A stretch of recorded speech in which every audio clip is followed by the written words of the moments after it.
छत्तीसगढ़ की राजधानी रायपुर और औद्योगिक शहर बिलासपुर समेत राज्य के 4 प्रमुख शहरों को जल्द ही इलेक्ट्रिक बसों की सौगातें मिलने जा रही हैं।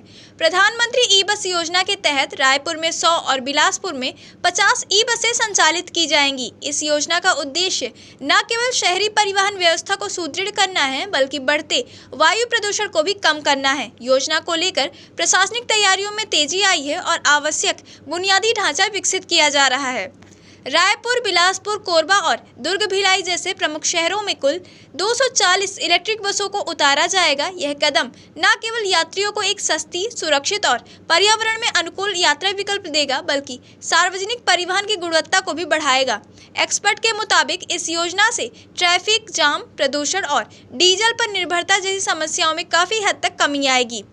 मंगलवार को नया रायपुर स्थित विश्राम भवन में 1 दिवसीय प्रशिक्षण कार्यशाला का आयोजन किया जा रहा है, जिसमें केंद्रीय आवासन और शहरी कार्य मंत्रालय के विशेषज्ञों ने राज्य शहरी विकास अभिकरण और नगरीय निकायों के अधिकारियों को ई बसों के संचालन, प्रबंधन और तकनीकी पहलुओं के बारे में जानकारी दी।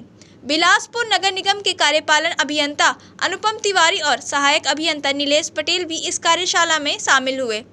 ई बसों के संचालन के लिए शहरों में आवश्यक आधारभूत ढांचे का निर्माण किया जा रहा है। इसके तहत प्रत्येक शहर में बस डिपो, चार्जिंग स्टेशन और पावर बैकअप इंफ्रास्ट्रक्चर की स्थापना की जा रही है। केंद्र सरकार ने इस परियोजना के लिए कुल 67 करोड़ 40 लाख रुपए की राशि स्वीकृत की है। इसमें रायपुर को 27.23 करोड़, दुर्ग भिलाई को 17.75 करोड़ और बिलासपुर को 11.45 करोड़ और कोरबा को 10.97 करोड़ रुपए मिले हैं।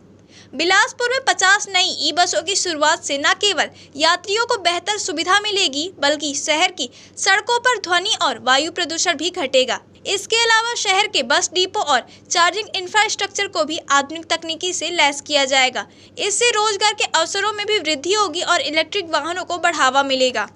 ई बस योजना छत्तीसगढ़ के लिए शहरी परिवहन में एक नई शुरुआत साबित हो सकती है। यह योजना न केवल प्रदेश को हरित परिवहन की दिशा में आगे ले जाएगी, बल्कि अन्य राज्यों के लिए भी एक प्रेरणा बनेगी।